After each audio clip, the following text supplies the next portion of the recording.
అవకాశం. దాన్ని వినియోగించుకున్న ధనవంతులు అవుతారు. వాస్తవం. నాకు కొద్దిగా మా మోకాళ్ళ నొప్పులు ఉంటుండే కొద్దిగా వచ్చినాయి. ఏంటంటే 65 సంవత్సరాలు నడుతున్నాయి. మోకాళ్ళ నొప్పులు వస్తే అది ఎట్లా మెట్లు ఎక్కితే మా నొప్పులు పెట్టినాయి. నేను ఇంట్లో ఉన్న ప్రోడక్ట్ వాడితే మొత్తం మొప్పులు పోయినాయి. జంప్ చేస్తున్నా.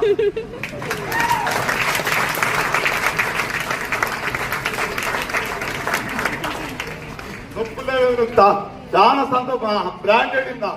ఏ వస్తువు అయినా కానీ ఇవ్వడం పేకు అది ఇది అన్నాడు. వానంతా పేక్ గాడు ఇవ్వడు లేడు అనుకోవాలి. విన్నారా? ఇది వాస్తవం. కంపల్సరీ వాడు పేకు అన్నాడు. వాడు తెలియదు.